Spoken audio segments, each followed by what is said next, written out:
आज स्थिति यह बन गई है, हर व्यक्ति सफलता पाना चाहता है, लेकिन सफलता पाने के रास्ते पर चलते हुए अगर आदमी को विफलता मिल जाए तो विफलता मिलते ही आदमी टेंशन से घिर जाता है।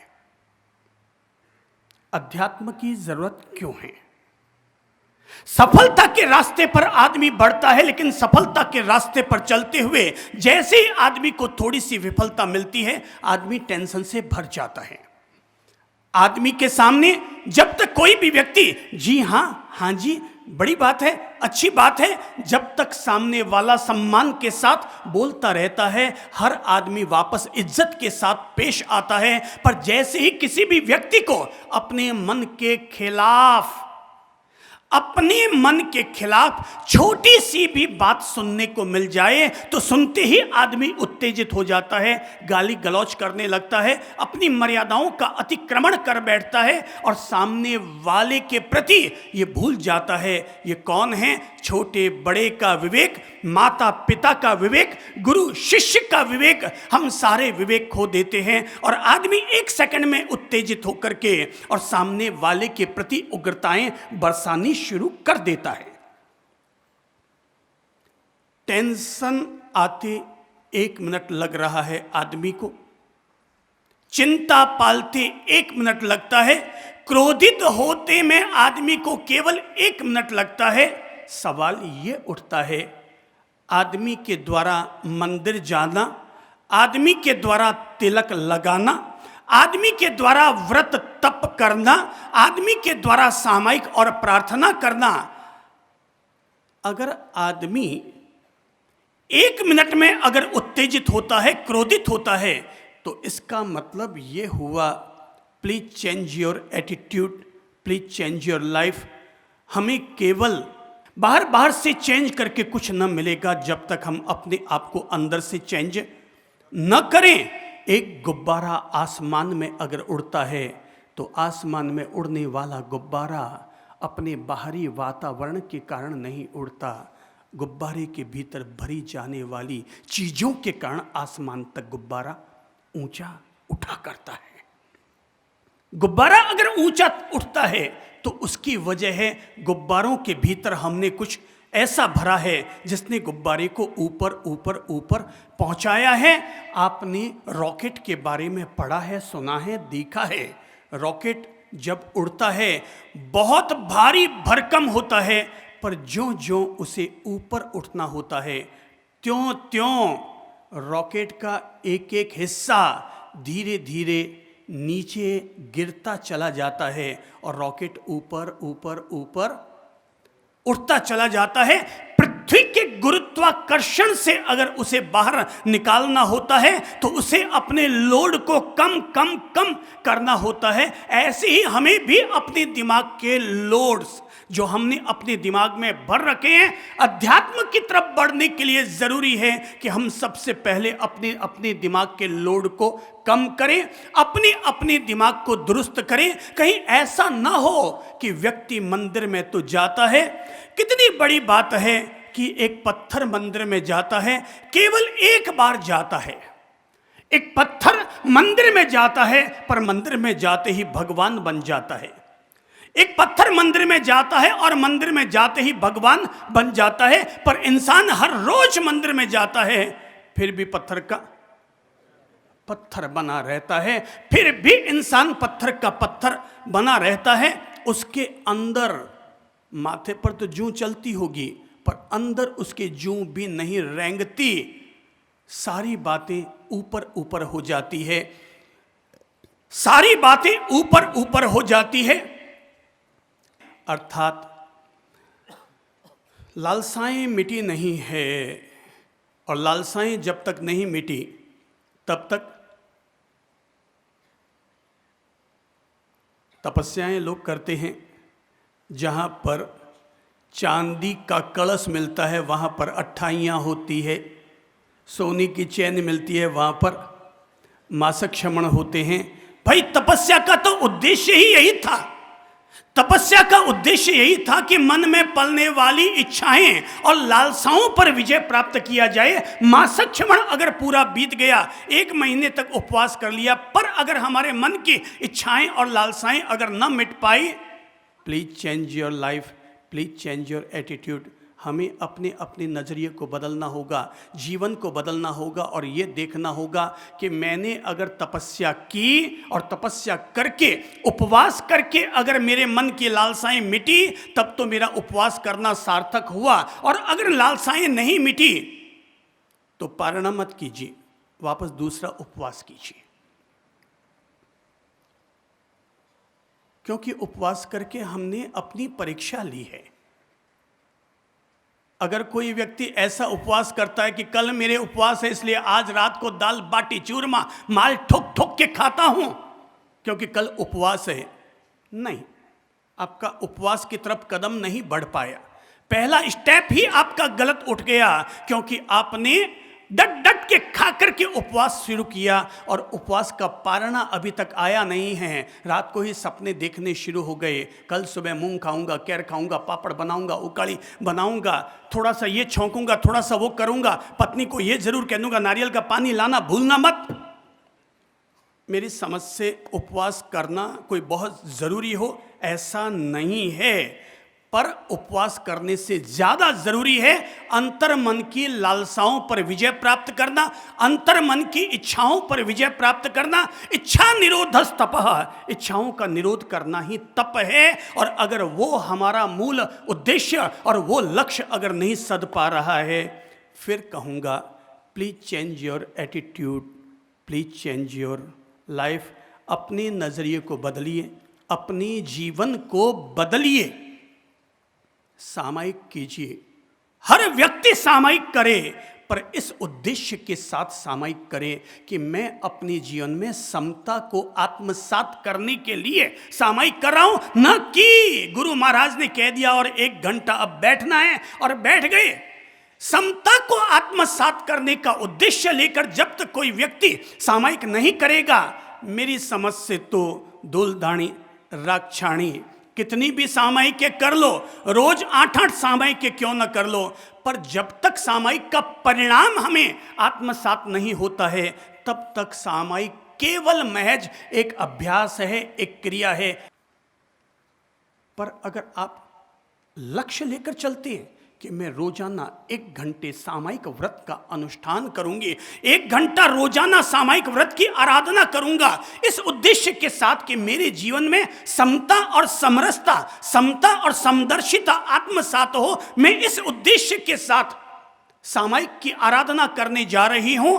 अगर हम अपने उद्देश्य को सामने रख करके अगर 1 घंटा के लिए सामायिक करते हैं, आपको 8 सामायिक करने की जरूरत नहीं है। हर रोज की जाने वाली 1 सामायिक भी आपके जीवन में समत्व को घटित करती चली जाएगी। 1 सामायिक भी। लोग माला लेकर बैठ जाते हैं, अब उनका मणियां इतना तेज गुड़कता है, भाई जरूरत नहीं है, ज्यादा घोड़े दौड़ाने की जरूरत नहीं है। 108 मणिये आपको ज्यादा लगते हैं, 108 की माला छोड़ो, 27 मणिये की माला ले लो भाई, छोटी माला ले लो। पर जितना भी जाप कर रहे हो, बहुत धैर्यपूर्वक सांसों के साथ अपनी तन्मयता साधते हुए बड़े आराम से ध्यानपूर्वक एक एक पद मंत्र का एक एक अक्षर मनोयोग पूर्वक उसका सुमिरन करते हुए जाओ। मेरा दावा है प्रत्येक व्यक्ति के द्वारा किया गया मंत्र जाप उसके मन पर पॉजिटिव पॉजिटिव पॉजिटिव असर डालेगा। व्यक्ति का अंतर मन दिव्य और निर्मल होगा, व्यक्ति के कषाय अपने आप कटेंगे। और अगर ऐसा नहीं हो रहा है तो इसका मतलब हमें कुछ चेंज करना होगा। जीवन तो छोटा सा है, जीवन छोटा सा है, हमें परिणामों तक पहुंचना होगा। आदमी व्यापार करता है, थोड़ा सा घाटा लग गया, घाटा लगते ही मानसिक संतुलन बिगड़ गया, मानसिक संतुलन बिगड़ गया। आदमी खाना खा करके उठा, खाना खा करके आया, अब फिर पता है लोगों ने क्या क्या चीजें डेवलप कर रखी है। खाना खाने के बाद क्या लेते हैं आप लोग, थोड़ा बोलो, खाना खाने के बाद क्या लेते होंगे? अब मुखवास अलग से चाहिए।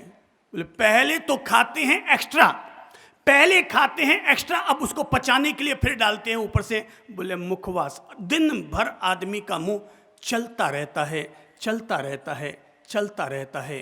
अध्यात्म की जरूरत इंसान के जीवन में इसलिए है ताकि जब जब विपरीत परिस्थितियां आ जाए तब तब आदमी उन विपरीत परिस्थितियों से असंतुलित ना हो और सहजता पूर्वक उस विपरीत परिस्थितियों का भी सामना करते हुए आगे बढ़ जाए। इसलिए आदमी के जीवन में अध्यात्म की जरूरत होती है। अध्यात्म शब्द का अर्थ होता है आत्मा के साथ जीना, आत्मा को याद करके जीना, आत्मबोध के साथ जीना, इसी का नाम है अध्यात्म। अध्यात्म का संबंध है हमारे अंतर्मन से, अध्यात्म का संबंध है हमारे अंतर्मन से। अंतर्मन को सुव्यवस्थित करने की कला का नाम ही अध्यात्म है। सब लोग दिमाग में लीजिए, अंतर्मन को, सब बोलिए, अंतर्मन को सुव्यवस्थित करने का नाम ही अध्यात्म है। The art of internal life, अंतर्मन की, अंतर्मन को सुव्यवस्थित करने की जो कला है उसी का नाम अध्यात्म है। मैंने अपने जीवन में अध्यात्म को किस तरीके से जिया, वे सूत्र अब आपको रूबरू करवाता हूं कि जिनके जरिए आप अपने आप में अपनी जीवन को भीतर से सुंदर, संगीत में आनंदपूर्ण, प्रकाश में बना सके। वे ही सूत्र अब आप सब लोगों को दे रहा हूं। और पहला सूत्र है लिव विद इजीनेस। अध्यात्म को जीने का, जीवन में अध्यात्म को जीने का पहला सूत्र है लिव विद इजीनेस। क्या है, सब बोल लीजिए, लिव विद इजीनेस, सहजता के साथ जियो। पहला सूत्र, सहजता के साथ जियो, क्योंकि जीवन में उतार चढ़ाव तो आएंगे। प्रकृति की व्यवस्था है, प्रकृति की व्यवस्था है कि यहां कोई भी तत्व कभी एक जैसा नहीं रहता। आपकी धर्मपत्नी कड़ी बनाती है, क्या महीने में 30 बार कड़ी बनती है? हर रोज एक जैसा स्वाद होता है कड़ी का? हर रोज चेंज होता है कड़ी का स्वाद, दाल का स्वाद, सब्जी का स्वाद। भिंडी एक बार नहीं, 30 बार अगर वो छौंकेगी तो 30 बार अलग अलग अलग अलग स्वाद आते चले जाएंगे। ऐसे ही जीवन में भी हर रोज नई नई घटनाएं घटित होती हैं, नई नई परिस्थितियां बनती हैं। सदा एक जैसी परिस्थिति नहीं रहती। दुनिया में किसी के लिए भी सदा एक जैसी परिस्थितियां नहीं रहती। परिवर्तन प्रकृति का धर्म है। हम जल्दी से परिस्थितियों से प्रभावित नहीं होते। क्यों नहीं होते? क्योंकि हमें प्रकृति का धर्म पता है कि परिवर्तन ही प्रकृति का धर्म है। क्या है? परिवर्तन ही प्रकृति का धर्म है। यहां लाभ सदा लाभ नहीं रहता, यहां हानि सदा हानि नहीं रहती। साइकिल में अगर चक्का लगा हुआ है तो साइकिल का चक्का हमें बताता है ऊपर का चक्का नीचे और नीचे का चक्का ऊपर, लगातार लगातार लगातार चलता रहता है। आदमी अगर चलता है, आदमी अगर चलता है तो सोचिए, आदमी जब चलता है तो हमेशा कौन सा पांव आगे रहता है? कौन सा रहता है? कौन सा रहता है? राइट। कौन सा? दोनों एक के बाद एक। राइट वाला आगे बढ़ जाता है तो लेफ्ट पीछे हो जाता है, और जब लेफ्ट वाला आगे बढ़ता है, जिसको हम समझते थे कि राइट वाला आगे बढ़ा था, वही पीछे रह जाता है। कुछ लोग सोचते हैं कि पहले, सबसे पहले राइट वाला पांव आगे रखेंगे तो शुभ होगा। भाई जो आपने आगे रखा तो वो तो पीछे हो गया जैसे लेफ्ट वाला कदम आगे आया। जीवन दो पांव से चलने वाले संतुलन का नाम है। दोनों पांव चलते हैं तब व्यक्ति आगे बढ़ता है। प्रकृति की व्यवस्था यहां पर यही है कि धूप और छांव दोनों यहां पर साथ साथ चलते हैं। हर रोज दिन उगता है और हर रोज रात आती है। हर रोज दिन उगता है, हर रोज रात आती है। दिन उगता है, फिर ऊर्जा चढ़ती है, रात आती है, फिर हम सो जाते हैं, पर हर बार फिर सूरज उग आता है। ये कहते हुए कल भले ही रात थी, कल भले ही अंधेरा था, इससे क्या हुआ, जब भी सूरज उगता है तो हमेशा उजाले को साथ लेकर ही उगा करता है। जब भी सूरज उगता है उजाले को साथ लेकर उगा करता है। और यही प्रेरणा आपको देना चाहूंगा।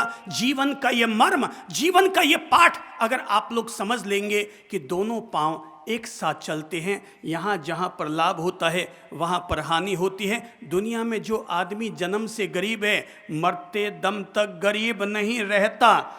जन्म से जो आदमी अमीर है, मरते दम तक वो आदमी अमीर नहीं रहता। यहां उतार चढ़ाव।